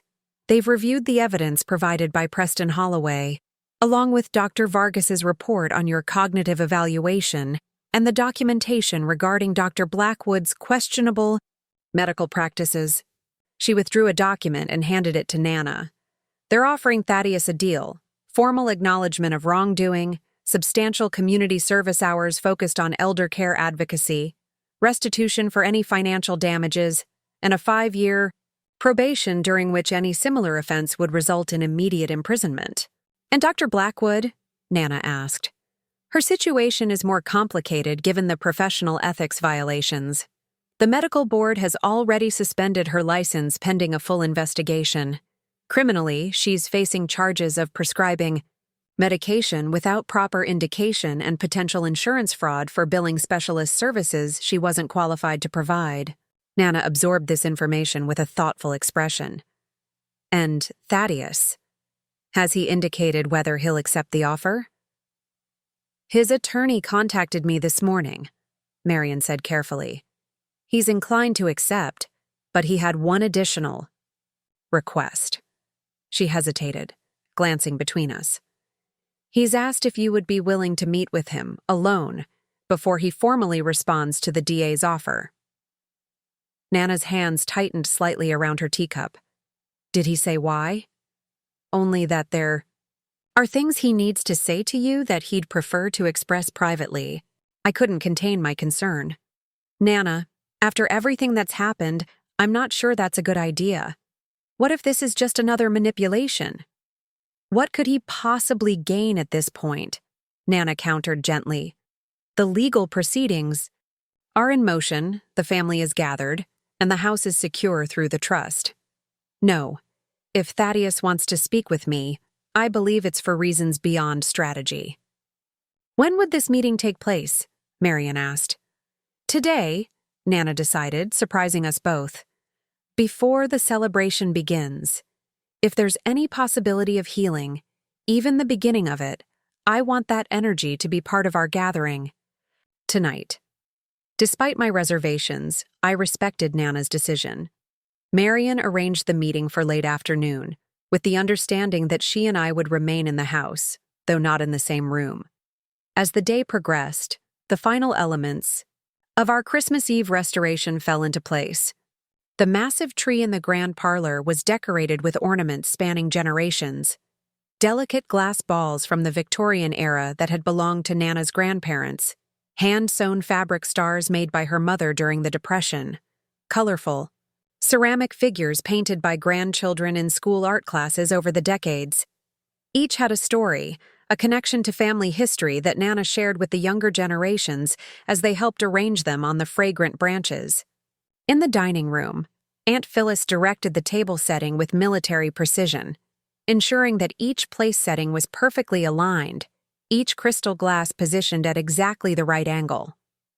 The sideboard groaned beneath platters of appetizers, smoked, salmon on thin rye bread, cheese straws made from Nana's grandmother's recipe, and the special cranberry walnut spread that only appeared at Christmas. As dusk approached, family members began changing into their evening attire, another tradition Nana had always maintained. Christmas Eve dinner was a somewhat formal affair, with men in jackets and ties, women in dresses or elegant separates. I helped Nana select an outfit from her restored wardrobe, a deep burgundy velvet dress with subtle beading at the neckline, accessorized with the pearl necklace my grandfather had given her on their last Christmas together. You look beautiful, I told her honestly as she surveyed herself in the mirror. Her silver hair had been arranged in an elegant twist by Cousin Lily, who worked as a stylist. I feel like myself again, Nana replied, touching the pearls with reverent fingers. For months, Vivienne kept suggesting I should wear more appropriate clothes, which apparently meant shapeless sweaters and elastic waist pants, as if aging required surrendering beauty along with everything else. A soft knock at the door interrupted us. It was Imogen, looking uncharacteristically hesitant. Thaddeus is here, she announced, her tone neutral. He's waiting in the library. Nana took a deep breath, straightening her shoulders. Thank you, dear. I won't be long. Do you want me to come with you? I offered. She shook her head. No, this is something I need to do alone. She squeezed my hand reassuringly. Don't worry. Whatever happens in that room won't diminish what we've accomplished this week. I watched her walk down the hallway, her bearing regal despite everything she'd endured. Part of me wanted to follow, to position myself outside the library door in case Thaddeus attempted some last-minute manipulation or cruelty. But I resisted the impulse, honoring Nana's wishes for privacy in this delicate moment of potential reconciliation. Instead, I joined the others in the parlor, where the younger children were being entertained with Christmas stories, while the adults put final touches on the evening's arrangements. Uncle Thomas caught my eye from across the room and made his way over, 2 glasses of mulled wine in hand. Worried about her? He asked, offering me one of the glasses. Is it that obvious? He smiled kindly. Only to someone who's known you since you were in pigtails. Your grandmother is stronger than you might think. She raised 4 children alone after your grandfather died, built a business from scratch, and navigated decades of family dynamics that would have broken a lesser person. I know, I acknowledged, sipping the spiced wine. It's just that Thaddeus nearly succeeded in destroying everything she values, her home, her autonomy, her connection to family. How do you begin to forgive something like that? I'm not sure forgiveness is what's happening in that room, Uncle Thomas mused. Understanding, perhaps. Context. The beginning of accountability. He glanced toward the library. Eliza has always had an extraordinary capacity for seeing people as they are. Flawed, complicated, capable of both terrible mistakes and meaningful redemption. It's why she's been the center of this family for so long. When Nana returned 30, minutes later, I immediately noticed a change in her expression. Not happiness exactly, but a certain peace that hadn't been there before. How did it go? I asked quietly, meeting her in the hallway. About as well as could be expected, she replied. Thaddeus may join us for dinner. I've extended the invitation. The rest is up to him. Are you sure that's wise? I couldn't help asking. After everything he did? Nana took my hand, squeezing it gently. Wisdom isn't about making the safe choice, Adelaide. Sometimes it's about making space for possibility, even when the outcome isn't guaranteed. At 7 o'clock, precisely, the family gathered in the dining room. I was helping Imogen light the candles on the table when I glanced up to see Thaddeus standing in the doorway, alone, dressed in a dark suit with a red tie appropriate for the occasion. He looked uncertain, almost boyish in his hesitation. I can't believe he had the nerve to show up, Imogen muttered under her breath. Nana invited him, I reminded her. It's her house, her decision. The traditional foods appeared in their familiar sequence. Nana's golden turkey, cranberry relish made to her mother's recipe, chestnut stuffing, Brussels sprouts with bacon, and the special bread pudding that only graced the table at Christmas. Each dish connected us to family history, to celebrations spanning decades in this very room. When the main course was complete, Nana rose for the Christmas toast, another tradition that had continued unbroken for half a century. Candlelight caught the facets of her crystal glass as she raised it.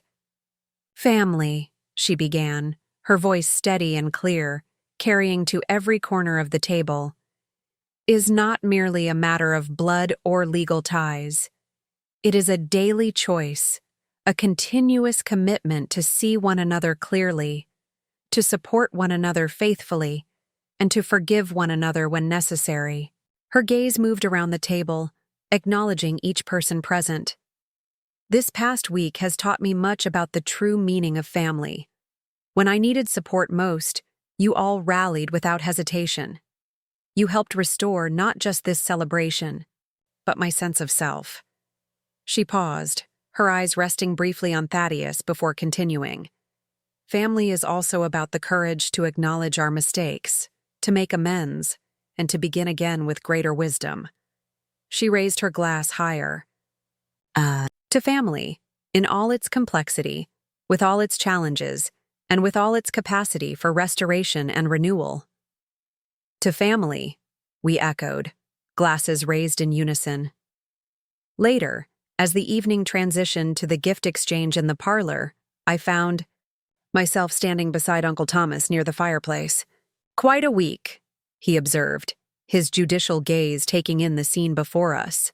Family gathered in comfortable groups, children examining wrapped packages with eager anticipation, Nana holding court from her favorite armchair, restored to her rightful place at the center of it all. I still can't believe we pulled it off, I admitted. A week ago, Nana was isolated, medicated, and being systematically stripped of her dignity and autonomy. Now, look at her. Resilience runs deep in this family, he replied. Always has. As midnight approached, The youngest children were put to bed in the various guest rooms, while adults gathered in the parlor for the final tradition of Christmas Eve, Nana's reading of A Visit from St. Nicholas. She held the same leather-bound volume she'd used for decades, the pages worn with handling by generations of family members. Her voice, strong and expressive, filled the room as she read the familiar verses. I glanced around at the assembled family, aunts, uncles, cousins spanning 4 generations, all present because they had refused to let Thaddeus and Vivienne's manipulation sever the bonds that held us together. "Merry Christmas to all," Nana concluded, closing the book with a gentle smile, "and to all a good night." In the months that followed, our family story continued to unfold with the complexity that characterizes all human relationships. Thaddeus accepted the district attorney's deal, dedicating his substantial community service hours to establishing a foundation for elder rights advocacy. His marriage to Vivienne did not survive the scandal. She filed for divorce within 6 weeks of Christmas, relocating to another state to escape the social consequences of their actions. Dr. Blackwood faced more severe professional repercussions. Her medical license was permanently revoked, and she ultimately pled guilty to multiple charges related to prescribing unnecessary medication and insurance fraud. The case became something of a landmark in our state's approach to elder abuse, via medical means, with several new protective measures implemented as a direct result. As for Nana, she thrived in her reclaimed independence. With the help of a rotating schedule of family members, she remained in her beloved Victorian, though she eventually converted the East Wing into a separate apartment for me.